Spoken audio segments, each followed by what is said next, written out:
അല്ലെങ്കിൽ ഉമർ മൗലവി അവതരിപ്പിച്ച അല്ലെങ്കിൽ മുജാഹിദ് പ്രസ്ഥാനം ഇവിടെ പറഞ്ഞ ഇബാദത്ത് അത് ശരിയായ ഇബാദത്തല്ല.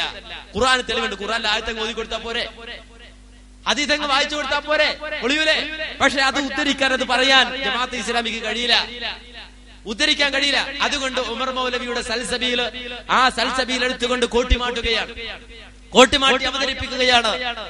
അത് ഉമർ മൗലവിയുടെ മരണശേഷമായാൽ സൗകര്യമായി എന്ന് വിചാരിച്ച ഷെയ്ഖ് മുഹമ്മദിന് അല്ലെങ്കിൽ ജമാഅത്തെ ഇസ്ലാമിക്കാർക്ക് തെറ്റിപ്പോയി. കാര്യം ഉമർ മൗലവിയെ സംബന്ധിച്ചിടത്തോളം അദ്ദേഹം ജീവിച്ചിരുന്നപ്പോ അദ്ദേഹത്തിന്റെ ജീവിതത്തിൽ എന്തൊക്കെയുണ്ടോ അത് സൽസബീൽ നോക്കി ഇന്നും കിട്ടും.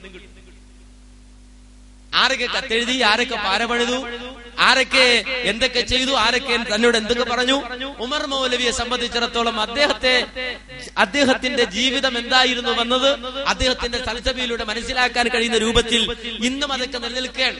അത് ചില അടവുകൾ പ്രയോഗിച്ചു കഴിഞ്ഞാൽ മുജാഹിദുകൾക്ക് കണ്ടെത്താൻ കഴിയില്ല എന്ന് ജമാഅത്തുകാർ വിചാരിച്ചുവെങ്കിൽ അവിടെയും തെറ്റി. കാര്യം മുജാഹിദ് പ്രസ്ഥാനത്തെ സംബന്ധിച്ചിടത്തോളം അതൊക്കെ വളരെ വ്യക്തമായി കണ്ടെത്തുവാൻ മുജാഹിദ് പ്രസ്ഥാനത്തിന് കഴിഞ്ഞിട്ടുണ്ട്.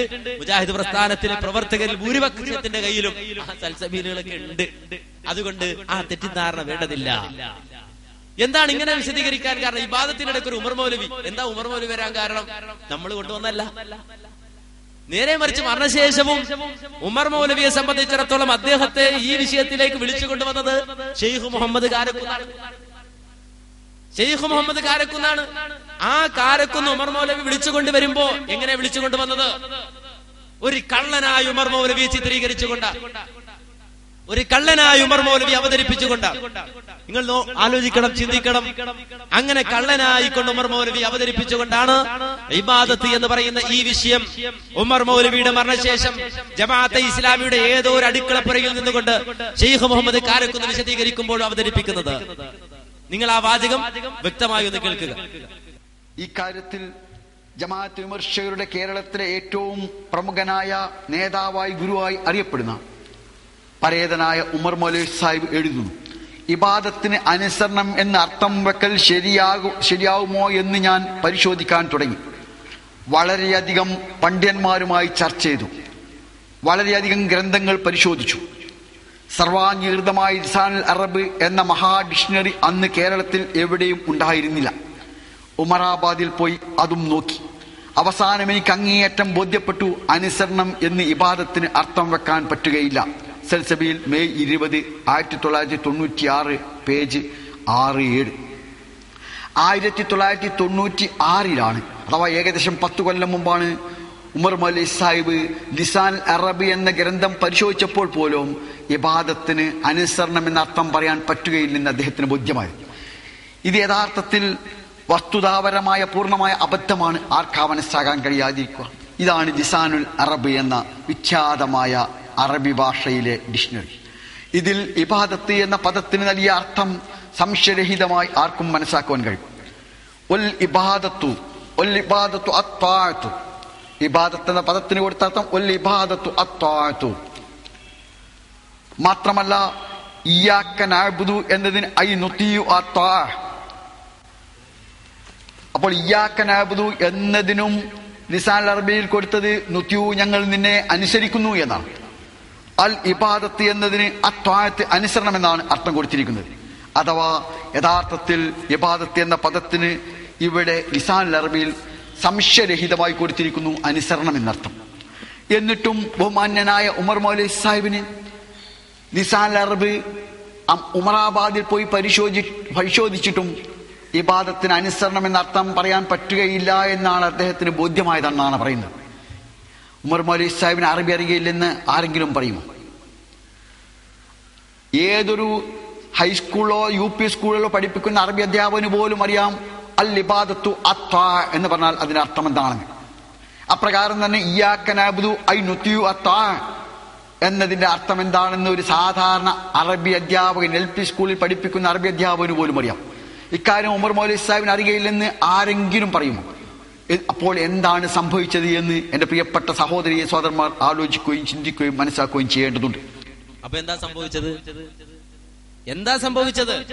ഉമർ മൗലവി ഉമറാബാദിൽ പോയി ലിസാനുൽ അറബ് പരിശോധിച്ചു. അങ്ങനെ ലിസാനുൽ അറബ് പരിശോധിച്ചപ്പോൾ അത്താ എന്ന് കണ്ടു. പക്ഷേ ഉമർ മൗലവി എന്താ പറയുന്നത് സൽസബീലിൽ? അതേ, ഞാൻ അങ്ങ് ഉമറാബാദിൽ പോയി ലിസാലറ പരിശോധിച്ചു, അപ്പോഴെനിക്ക് മനസ്സിലായി എന്ത് ഇബാദത്തിന് താത്ത് അനുസരണം എന്ന അർത്ഥം ഇല്ല എന്നെനിക്ക് മനസ്സിലായി. അപ്പൊ മൂപ്പര് ഒരു ലിസാനുൽ അറബ് ഇങ്ങനെ പൊക്കിയെടുത്തിട്ട് ഇങ്ങനെ കാണിക്കും, ഇതാണ് ലിസാനുൽ അറബ്. ഓ, കണ്ടു, ഇപ്പഴാ കണ്ടത്. അങ്ങനെ ലിസാനുൽ അറബ്, ആ ലിസാനുൽ അറബ് ഇതാണ്. ആ ലിസാനുൽ അറബിൽ എന്താ അർത്ഥം? അത്താ എന്ന് പറഞ്ഞാൽ അനുസരണമാണ് എന്ന് LP സ്കൂളിലെ ഒരു അധ്യാപകന് പോലും അറിയാവുന്ന കാര്യമല്ലേ? എന്തിനാണ് നിങ്ങളുടെ നിലവാരത്തിലേക്ക് ആ സാധുക്കളെ വിളിക്കുന്നത്? LP സ്കൂളിലെ അധ്യാപകന്മാർക്ക് അത് മനസ്സിലായിട്ടുണ്ട്, ശൈഖ് മുഹമ്മദിന് മനസ്സിലായിട്ടില്ല. അത് നിങ്ങൾക്ക് തിരിയില്ല എന്ന് വിചാരിച്ചിട്ട് LP സ്കൂളിലെ അധ്യാപകന്മാർക്ക് അത് തിരിയില്ല എന്ന് നിങ്ങൾ വിചാരിക്കരുത്. നിങ്ങളെപ്പോലെ എല്ലാവരും കാര്യം അവര് അത്യാവശ്യം അറിവ് പഠിച്ചിട്ടാണ് LP സ്കൂളിലെ അറബി അധ്യാപകരായിട്ട് ചേർന്നത്, അവർക്ക് ഉദ്യോഗം കിട്ടിയത്. അതുകൊണ്ട് ആ നിലവാരത്തിലേക്ക് ആ സ്കൂൾ മാഷന്മാരെ നിങ്ങൾ വിളിക്കരുത്.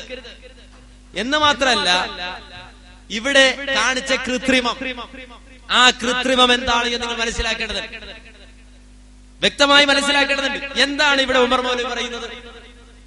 ലിസാനുൽ അറബിൽ താത്ത് അനുസരണമെന്ന് ഉണ്ടോ ഇല്ലേ എന്നല്ല ഇവിടുത്തെ ചർച്ച. ലിസാനുൽ അറബിൽ എന്താണ് വിശദീകരിച്ചത് എന്നല്ല ഇവിടുത്തെ ചർച്ച. 1996 മെയ് 20 പുറത്തിറങ്ങിയ സൽസബീലിന്റെ 6-7 പേജുകളിൽ കാണാം ഉമർ മൗലവി പറയാണ്, അപ്പോൾ ഇബാദത്തിന് അനുസരണം എന്ന് അർത്ഥം വെക്കൽ ശരിയാകുമോ എന്ന് ഞാൻ പരിശോധിക്കാൻ തുടങ്ങി. ഉമർ മൗലവി പരിശോധിക്കാൻ തുടങ്ങി. വളരെയധികം പണ്ഡിതന്മാരുമായി ചർച്ച ചെയ്തു. അങ്ങനെ അർത്ഥം വെക്കാൻ പറ്റുമെന്ന് ഒരുപാട് പണ്ഡിതന്മാരുമായി ചർച്ച ചെയ്തു. സർവാംഗീകൃതമായ ലിസാനുൽ അറബി എന്ന മഹാ ഡിക്ഷണറി അന്ന് കേരളത്തിൽ എവിടെയും ഉണ്ടായിരുന്നില്ല. ഉമറാബാദിൽ പോയി അതും നോക്കി. അവസാനം എനിക്ക് അങ്ങേയറ്റം ബോധ്യപ്പെട്ടു, അനുസരണമെന്ന് ഇബാദത്തിന് അർത്ഥം വെക്കാൻ പറ്റുകയില്ല എന്നെനിക്ക് ബോധ്യപ്പെട്ടു. അല്ലാതെ ലിസാനുൽ അറബിൽ കൊടുത്ത അർത്ഥത്തിന് താത്ത് ഇല്ല എന്നല്ല ഉമർ മൗലവി പറയുന്നത്. ലിസാനുൽ അറബടക്കം ഞാൻ പരിശോധിച്ചപ്പോൾ ഒരു കാര്യം എനിക്ക് ബോധ്യപ്പെട്ടു. എന്താ ബോധ്യപ്പെട്ടത്? ഇബാദത്തിന് എന്ന് അർത്ഥം വെക്കാൻ, ഇബാദത്തിന് അനുസരണമെന്ന് ഇബാദത്തിന് അർത്ഥം വെക്കാൻ പറ്റുകയില്ല എന്നെനിക്ക് അങ്ങേയറ്റം ബോധ്യപ്പെട്ടു. അങ്ങനെ അർത്ഥം വെച്ചാൽ പ്രവാചകന്മാർ പഠിപ്പിച്ച തൗഹീദ് മാറ്റി ഒരു പുതിയ തൗഹീദ് അവതരിപ്പിക്കലായി പോകും. അതിന്റെ അവതാരകർക്ക് തന്നെ അത് ആചരിക്കുവാൻ കഴിയുകയില്ല. ഒരു ചെറിയ വാചകം പറയുന്നു, ബുദ്ധി മരവിക്കാത്തവർക്ക് സത്യം മനസ്സിലാക്കാൻ അത് മതി. പ്രവാചകനെ അനുസരിച്ചവൻ മുസ്ലിം, പ്രവാചകനെ ഇബാദത്ത് ചെയ്തവൻ കാഫിർ. ഇബാദത്തും അനുസരണവും